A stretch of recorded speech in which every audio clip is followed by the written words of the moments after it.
The island of Gu appeared in the distance as the battleships of Task Force 36.1 neared the waters of Iron Bottom Sound on July 5, 1943.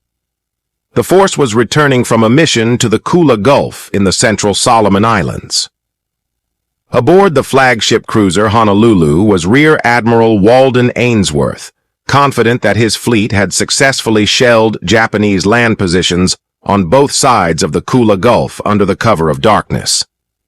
The mission had gone almost perfectly, except for the loss of the destroyer Strong, which Ainsworth mistakenly believed had been hit by an enemy submarine.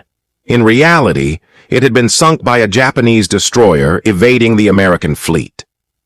By mid-1943, American amphibious forces were pushing forward in the South Pacific. They had arrived on New Georgia Island after a grueling 6-month campaign to reclaim Guadalcanal from the Japanese and were moving toward the airstrip near Munda Point. Ainsworth's shelling mission was meant to assist these land operations. Ainsworth had steadily advanced through the naval ranks since graduating from the U.S. Naval Academy in 1910. He had commanded the battleship Mississippi during early 1942 before becoming an admiral. After several months of expeditions into Japanese-held territory, the trip to Kula Gulf seemed routine. That sense of routine was shattered in the afternoon when Admiral William Halsey, Ainsworth's superior, sent an urgent message. Japanese forces were likely present in the Kula Gulf that night, and Ainsworth was ordered to launch an ambush. Without time to refuel or resupply, the American fleet turned back at high speed. This sudden acceleration was the first clue for the crew that something was wrong. Ainsworth's force reversed course through Indispensable Strait, hugging the southern edge of Santa Isabel Island at a speed of 29 knots, according to his log. He passed revised orders to the fleet around 3 p.m. The fleet would traverse the slot, a narrow channel flanked by islands, to reach Kula Gulf. This area, surrounded by New Georgia and Kolombangara, was known as enemy territory. After acquiring 2 additional destroyers from Tulagi, Ainsworth had 7 warships under his command. Alongside the Honolulu were the cruisers Helena and St. Louis. The destroyers Nicholas, O'Bannon, Radford, and Jenkins completed the force, under Captain Francis Thakex McInerney. American intelligence had correctly assessed Japanese intentions. The Japanese frequently used destroyers to transport troops and supplies to New Georgia, a tactic Americans dubbed the Tokyo Express. These missions had already sparked several naval battles in the region. Japanese Rear Admiral Teruo Akiyama led a group of 10 warships for the midnight operation. He split them into 3 units. The first transport group included the destroyers Hamikaze, Mutsuki, and Mochizuki. The second consisted of Amagiri, Hatsuyuki, Nagatsuki, and Satsuki. These ships carried 2,400 troops and 180 tons of supplies. A third group, the support unit, included Nizuki, Suzukaze, and Tanakaze, which were not carrying cargo but were meant to protect the others. Akiyama aimed to ferry his troops and supplies across Kula Gulf to Vila on the southern coast of Kolombangara, relying on the night for cover. His flagship Nizuki was the only vessel in his fleet equipped with radar. As American and Japanese forces closed in on each other for what would become the Battle of Kula Gulf, poor weather shielded Akiyama's fleet from American bombers and reconnaissance. Still, Akiyama knew he might encounter the enemy. Just after midnight on July 6th, Akiyama ordered the first transport group to proceed down Kolombangara's southeastern coast to Vila. The other ships moved further into the Gulf. At 1:43 a.m., he sent the second transport unit toward Vila, while the screening destroyers turned north. The American fleet entered Kula Gulf just after midnight. To conserve fuel, Ainsworth slowed to 25 knots. There was no moon, the night was dark, and it rained off and on. He later noted that visibility never exceeded 2 miles and at times was less than 1. Scout planes reported no contacts, and one was forced to return to base due to the weather. Despite this, American radar picked up enemy ships more than 25,000 yards away at 1:36 a.m. The Japanese lookouts, unaware they had been detected, continued to watch the Americans. Radar aboard Nizuki was the first to confirm American presence. Akiyama initially stuck to the plan, but remained alert. After a difficult search through the dark and the complex geography of Kolombangara, American radar operators identified the number, type, and direction of Japanese ships. Ainsworth soon realized he was facing two Japanese squadrons with up to 9 ships and an 8,000-yard gap between them. One group was heading north, while the second transport unit was moving south toward Vila. The first unit was no longer visible. As the American fleet approached, Akiyama increased speed to 30 knots. Despite carrying troops and supplies, the destroyers still had torpedoes and would fight. Ainsworth formed his ships into a single column. The destroyers Nicholas and O'Bannon led, followed by the cruisers Honolulu, Helena, and St. Louis, with Jenkins and Radford in the rear. He ordered a 60-degree left turn to close in on the enemy. Radar suggested the more distant group was heavier, but the nearer group was rapidly approaching. Ainsworth had hoped to strike both groups at once, but quickly realized that wasn't possible. It suddenly seemed much wiser to attack the enemy groups separately, even if that meant the second group might retreat into Blackett Strait. The range had closed to about 7,000 yards, but there was no sign the enemy had spotted or engaged the American formation. Unaware that the Japanese were closely monitoring him, Ainsworth gave the order to fire on the nearest group first, then turn and engage the others on the reverse course. His strategy relied on radar superiority. Each American ship was equipped with SG radar, the most advanced system at the time. The plan prioritized guns over torpedoes, with orders to engage at medium range using radar-guided gunfire. While Ainsworth finalized his attack, Admiral Akiyama was preparing his own. Japanese tactics favored torpedo attacks and discouraged the use of gunfire. The Japanese had no shortage of torpedoes, with the support and second transport units carrying 50 reloads among them. Despite over a year of naval combat in the South Pacific, most American commanders, including Ainsworth, were unaware of the potency of Japanese torpedoes. The battle began at 1:57 a.m., when both sides opened fire almost simultaneously. The 3 American light cruisers fired over 1,500 shells in the first 5 minutes. Every 6-inch gun roared to life, and gunners worked relentlessly to maintain a steady supply of ammunition. Forward ship guns added to the barrage. Ainsworth believed they were dealing significant damage to the enemy. He was confident that the first enemy group was nearly destroyed within 5 minutes, claiming radar showed no remaining active targets in the water. He trusted the radar accuracy, proven in prior target practice, especially at ranges below 7,000 yards. One ship bore the brunt of American gunfire, the Japanese flagship Nizuki. It was quickly reduced to a burning wreck. The destroyer's steering was disabled, forcing it out of formation. Continuous hits turned it into a flaming ruin. The flagship was lost, and Admiral Akiyama perished aboard with many of his crew. The other 2 destroyers in the support group sustained only moderate damage. Suzuki lost its forward gun mount and suffered minor fires. A dud shell flooded a storage compartment aboard Tanakaze. However, neither vessel was out of the fight. As the Americans fired, Suzuki and Tanakaze launched 8 torpedoes each before retreating to reload. The Americans saw the turn and suspected a counterattack. Ainsworth radioed warnings to his ships. The American fleet had a major vulnerability. Helena lacked flashless gunpowder due to the previous night's bombardment. Captain Charles Cecil reported that only about 50 rounds per turret had been saved. Once that was gone, smokeless powder was used, which gave off bright flashes. These flares likely revealed Helena's position to Japanese torpedo crews. Torpedoes soon streaked through the water. Only 2 American ships were struck. One hit St. Louis but failed to explode.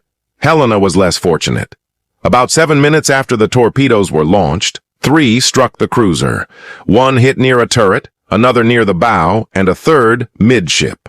The final 2 detonated nearly simultaneously, causing catastrophic damage that ripped into the keel. The ship quickly flooded and began to sink, breaking in two. Ainsworth ordered another turn at 2:23 a.m., just as Helena was sinking. At first, he didn't realize the cruiser was in trouble. The battle went on as Helena's crew struggled to abandon ship. American fire began to fade while Suzuki and Tanakaze escaped. Destroyers Radford and O'Bannon launched torpedoes at the retreating ships, but none hit. Attention turned to the Japanese 2nd Transport Unit racing north at 30 knots. The forces were 13,000 yards apart. Ainsworth maneuvered his ships into a better position to intercept. His formation managed to cross the T, allowing full broadsides on the approaching enemy, while the Japanese could only fire from their front guns. At 2:18 a.m., the Americans opened fire from 11,600 yards. Multiple ships targeted each enemy vessel. The first Japanese destroyer veered sharply and began to smoke.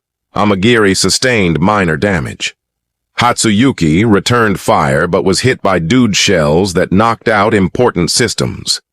The two remaining destroyers, Satsuki and Nagatsuki, changed course and continued to Vila to unload troops and cargo. Nagatsuki was hit during the retreat by a 6-inch shell. O'Bannon fired long-range shots but scored no hits. Radford contributed to the bombardment of Niizuki. Nicholas and Jenkins, though silent for much of the battle, fired torpedoes that also missed. At 2:27 a.m., the American ships turned west but found no Japanese ships remaining. A star shell from St. Louis illuminated the area without results. Radar found nothing. The sea battle seemed to be over. Ainsworth ordered 2 destroyers to sweep the area, with Nicholas moving west and scanning into Vela Gulf with her radar. There was no sign of the adversary. Radford's radar detected what appeared to be a beached ship near W Rock off the coast of Kolombangara while searching the Kula Gulf. To investigate further, Ainsworth radioed the position to headquarters. As the conflict came to an end during the day, Ainsworth had time to focus on Helena's situation. The ship had not responded to a routine acknowledgement call, a clear indication that something was wrong. Additional signals were sent via blinker light and other radio channels, but there was still no reply. Ainsworth later stated that Helena being torpedoed and falling out of formation went unnoticed at first because she lost all speed and became immobilized just as the other cruisers began reversing direction. The combat smoke worsened already poor visibility. Radford's continued search of Kula Gulf eventually revealed the truth behind Helena's disappearance.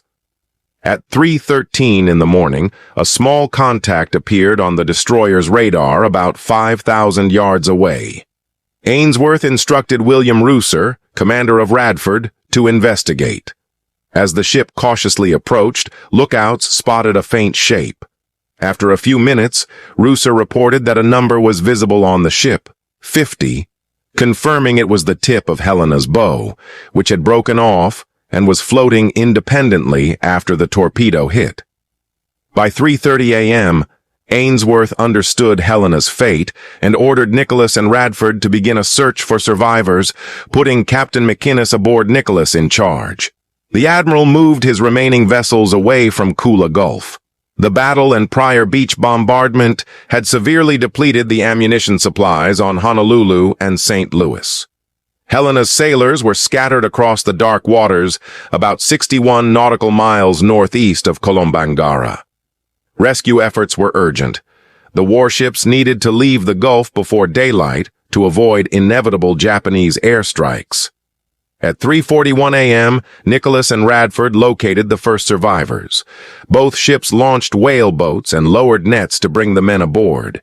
Around 4 a.m., Nicholas's radar picked up rapidly approaching targets from the west. Captain McInnes moved his ship northwest for further investigation. Suzuki and Tanis, returning to the battle area in search of Inzuki and to possibly launch another torpedo attack, had been reloading at a safe distance.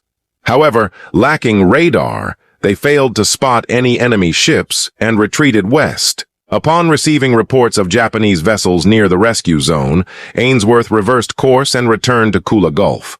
Once a transmission confirmed the area was clear, he proceeded down the slot. Meanwhile, the destroyer Getsue ran aground on the shore of Kolombangara, about 5 miles north of Vila. It was abandoned after failed attempts to free it, further weakening the Japanese position. Ainsworth and McInnes were unaware that Japanese ships were still unloading troops and supplies in Vila. 3 of these vessels fled north through Kula Gulf, while others escaped west via Blackett Strait. Around 5 a.m., the destroyer Amagiri arrived off the northeast coast of Kolombangara with Captain Katsumori Yamashiro, commander of the 2nd Transport Unit. 15 minutes later, Amagiri found survivors of Nuki and began moving in. Meanwhile, Helena's survivors were still being rescued about 13,000 yards to the north. When McInnes spotted Amagiri on radar, he halted operations.